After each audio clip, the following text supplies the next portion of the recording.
Hey everyone, it's me, Chris, from Body Nova Fitness Coaching. And I'm here today to talk about insulin sensitivity, okay, and how that affects your workouts or how that affects your ability to lose weight and get in better shape or just even gaining muscle. It's kind of like an overall health deal there. Now, with that being said, you want to become more insulin sensitive, okay, and less insulin resistant. When you hear insulin resistance, they're usually talking about things like diabetes and metabolic syndrome. And what that is so I'll give you an example. When I'm going to eat some ice cream, right? So when I eat this ice cream, it's low fat ice cream. Remember the low fat of the 80s and stuff like that and 90s. Everybody used to eat low fat this, low fat that. Okay, so in the case of ice cream or ding dongs, something like that, they made them low fat. You thought they were healthier because fat was the devil. Anyway, those are snacks that are very high in sugar, and they have nothing else redeeming about them for the most part, outside of tasting good and being full of sugar. All right, so when you eat fat-free ding dongs or fat-free ice cream, all of those sugars empty from your stomach really quickly. Okay, so when you get a high amount of sugar to enter your bloodstream fast, okay, your body has to produce a lot of insulin to remove it from the bloodstream. Okay, in a perfect world, you'd want to eat proteins, fats, and carbs at the same time with your meal, and you're going to have a slow and steady rise, and their blood sugar levels are going to maintain, and then they'll drop off, and then you would just eat again, and repeat the same process. But when you're having high sugar high sugar foods without fats or proteins, or with very little fats or proteins in them, at the meal, you're going to have this big spike, and insulin's going to come in and push those out of the bloodstream. Maybe they'll actually go to the right places. If your body fat isn't too high, if your sleep is good, whatever. All right. Now, as time passes, you're almost going to become immune to your own insulin. All right. So your body's going to need to use more and more insulin to remove the sugars from your bloodstream. Okay, so the excess insulin will get turned into triglycerides. So that's going to affect your blood pressure. It's going to have plaque inside your arteries and things like that, veins and arteries. So it's going to get smaller. So you're going to have problems with blood circulation. It's going to eventually lead to heart problems. Things like that. And on top of that, you're now because you're resistant, you can't get sugars to the right place. Like you can't, if you have a high amount of sugars, you're not efficient at putting them into your muscles, so you could use them for exercise, stored as glycogen, and instead, they're pushed to your fat cells and get stored as fats. Okay, so and then as you get fatter, testosterone levels, all that stuff. So if you become more insulin sensitive, if you're more sensitive, you're very efficient at using insulin. So it takes less insulin to get the job done. All right. So with all that being said, here's a few tips that'll help you regain your insulin sensitivity and become less insulin resistant. And then, like I said, as you employ these, your body fat will go down, or your weight will go down. You'll be able to use the right type of foods as fuel. So you'll recover better for your workouts. And things like that. So it will help the whole game in the end run. But here's a few tips for that. So with that being said, the first one of the most important, is losing body fat. Now, most people look at that as body weight, and when I was doing a lot of the assignments in grad school, when they looked at diabetes, they always focused on body weight. But when there's other things, like when you look at things with normal weight obesity, low weight obesity, these people were healthy weight, but they had double the risk of people that were of healthy weight and healthy body fat. They didn't have, so they also had double the risk of diabetes and metabolic syndrome, things like that. So it kind of lets you know that it's not just about weight. It's also body fat also plays a role. So you want to kind of focus your energy on maintaining your muscle and dropping your body fat. Okay, and there's lots of different ways to train with that. But yeah, keeping that body fat in check. And there's another reason for that, because, like, for example, you would get all these guys, and it's about time, it's after Labor Day, and starting to get cooler. So we're wearing more clothes. So these guys is like, yeah, I'm gonna bulk now. I'm gonna dirty bulk. I'm gonna eat every freaking thing under the sun. Now the thing is, a lot of those guys already have body fat issues, so they won't be able to dirty bulk. Let's just forget the calories are going to be absurdly higher, much higher. But they're going to have, because they need to get those calories high, they got to use foods that are high glycemic index, or just even like ice cream, like ding dongs, and they're going to try to get those calories really high, get those carbohydrates really high, and they can't push those nutrients to the right place, and on top of that, then they try to lift heavy weights with less reps, so they perform less work and they burn less calories. But anyway, with that being said, the body fat is so high that they usually get fatter, and then have to strip off the extra fat just to be the exact same as they were last summer, So they didn't even, all that training was for nothing because of poor planning. Which if at some point, if they would have trained to get their body fat in check, or try to keep their body fat in check, this process goes a whole lot more smoothly, because now they can use the right fuels in the right way, So losing body fat, okay, losing weight, yes, but body fat, you try to focus on making any losses, most losses fat, okay? So second, like in the sugar-free ding dong example, or fat-free ding dong, or fat-free ice creams, okay?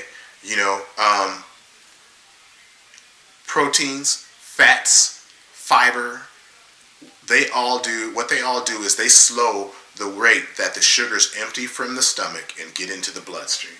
So again, instead of having a sharp rise and a sharp drop when insulin has to come in and wipe all those sugars out of the bloodstream, you're having a steady rise and a steady drop, because now those sugars are being released slowly over time. So again, you never get into that vicious cycle of high insulin, and then high cortisol, to deal with that. So you never get caught up in that. And because you never get caught up in that, you remain more insulin sensitive.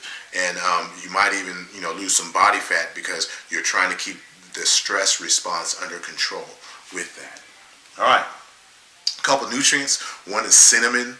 I don't even know if I can call this a nutrient, it's a herb, whatever. But anyway, it's the cheap stuff. You can buy at the grocery store. You can, spice up some of your desserts or some of your dishes, foods that you eat with cinnamon, and it helps manage blood sugar. Fenugreek also did too. Some of my clients I know, we did the flax fenugreek thing that I learned from Coach Poliquin. Rest in peace, Coach. Your absence will be deeply felt. Anyway, with that being said, the fenugreek is good for helping you manage blood sugar, okay, or helping you improve your blood sugar management, and that was one of the big deals that we used all the time. Chromium is great. A lot of people are deficient in chromium, okay, and chromium is specifically for helping you manage your blood sugar, or insulin and blood sugar levels, okay, so it makes you become more insulin sensitive. Magnesium. Okay, magnesium is a very large deficiency. Now, when I worked in Memphis, a lot of the clients that I had, they were night shift workers. So, or they had multiple jobs, and a lot of those jobs, a lot of them would say, oh yeah, I go to work late, and oh yeah, I get off at 8 in the morning, 7 in the morning, 2:30. So they worked through the night, and when you look at the research on them, a lot of the people that work through the night, have crappy blood sugar management, they're much, much more likely to have diabetes than someone who, has the normal work during the day, sleep during the night. The stress levels are lower, which also kind of boosts cravings, because what your subconscious does, it reaches for sugary foods and high glycemic index foods to be able to try to calm your nervous system, because cortisol in a way works in opposition with insulin. So if you produce a lot of insulin, there's sugar present and stuff because of sugars being present, you can't also produce cortisol. So that's kind of where your cravings also can come in, and so you're trying to fight for a balance, with that. And some of these nutrients do that. Magnesium also helps you manage anxiety and stress, which they see the video, the general adaptation syndrome. Magnesium is good. People that usually fall into that high stress, they're usually also magnesium deficient. So you can fix that with magnesium, and adding some of these into your foods there. Gaining muscle. All right. When you work out, and this is also part of the reasons when I try to periodize programs for people, when I try to take you away, like if you've been doing fat loss training for very long periods of time, or for too long, I will take you away from fat loss, especially if you have a low lean body mass, or you're one of those people that complain, oh my gosh, I'll be so skinny at whatever weight. It's like, well, yeah, duh. Everything you have covering is fat. Anyway, that being said, one of the first things I would try to do is I will try to get them stronger, but also in a way that would help them gain muscle. What does that also do? It helps you become more insulin sensitive. You get more efficient at using carbs, as an energy source, so you can perform better during your workouts. All right. Also, and I don't have it, nutrient timing. I'm going to add nutrient timing with gaining muscle, because if you looked at the nutrient timing video, if you've seen that, if you haven't, send me a link. I think I put it up on YouTube, so you can look at it, or type in the search here on the Body Nova page. Nutrient timing. Your body is the most sensitive around the time to carbohydrate around the time that you work out. So if you watch that video, you'll understand why I put my meals that were higher in carb closer to workout time. So that, when you're exercising, you have something on each cells, or the muscle cells, they have something called GLUT4s. Okay. Now, this phenomenon I told you with insulin removing sugars from bloodstream. Okay. GLUT4s, when they're activated, which they're activated during exercise, they can remove sugars from your bloodstream, or take sugars in the muscle cells. Let me rephrase that. They take sugars into the muscle cells without using insulin. So, in effect, you're getting the job done using less insulin. That will help you in the long run. Okay? So, gaining muscle is big. Now, this is not going to be vast. This is not going to be world-saving. And you have to go about this in the right way. You can't dirty bulk. You probably have to have a small deficit, or just even change your lifting style. But gaining muscle will be very helpful. All right. So, and the other is to control your carb intake. Okay.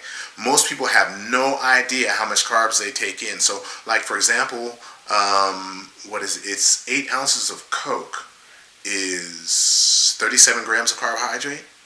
So, a lot of people, it's common for them to drink 2 or 3 of those. Actually, no,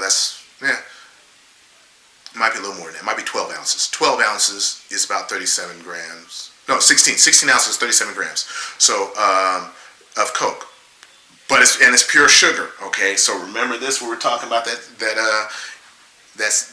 quick rise. All right, now coupled with that, so how many people have multiple refills? 2 refills, 3 refills. All right, so you're having 3 refills. You're taking 100 grams of pure sugar with no fats and no proteins. Maybe if you had a meal with it, but that's not counting what's in your meal. And you know what I mean? So it's something. So if you control your carb intake, you have less carbs, or more appropriate carbs, to your body's ability to handle them. Your body won't be producing as much insulin. Okay, so it'll regain its sensitivity, especially if that also allows you to lose body fat. So controlling your carb intake will be also good. Um, Last but not least, with your meals, they find that using vinegar.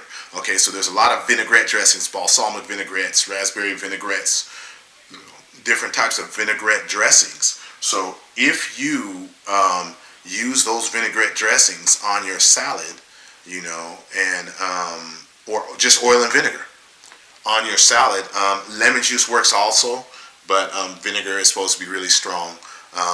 That will lower the glycemic effect of the meal. So again, you won't get the high rise. It might be a slower, steadier rise. You know, and you'll control your blood sugar levels and you'll maintain your insulin sensitivity. Okay. Also, and I left this one off of here, higher intensity exercise. When you perform higher intensity exercises, different types of extended sets, drop sets, all those sort of things, workouts with short rest, that makes you use up sugars at a faster rate. So, if you use up sugars at a faster rate, you can do, let me say, you need less insulin because you're burning it off, or you get better at managing insulin because you're burning them off. Okay, and so you now have more, and it's less likely, if you use more, it's less likely to be stored in your fat cells, or less likely to have excess insulin to turn into triglycerides, because your body can now take up those sugars and use them as energy, or it turns them into energy because you need them during your workout. Okay, so those are just a few tips with insulin sensitivity. It'll be very helpful, in your cause, especially if you're trying to lose body fat or you're trying to gain muscle without losing body fat. Without gaining body fat. That will gaining muscle. Sorry, if your body fat goes up, it's harder to gain muscle because you can't use the right types of foods. Okay, so or the foods in the right way that best fuel your exercise. So you want to be good, even if you're trying to gain muscle, at using the right types of fuel. If you're trying to increase performance, you want to be insulin sensitive, so you can use the right types of fuel without getting fat, or store more carbohydrate, to fuel your long runs. Things like that. Be better at getting them up into the muscle cells where you need them, and not into the fat cells, or not affecting your cholesterol levels, or your affecting your blood pressure. Not having a stress response, that allows you to self-medicate with carbohydrates, so you can sleep better. Yeah, so that's sort of the things where this all becomes really important.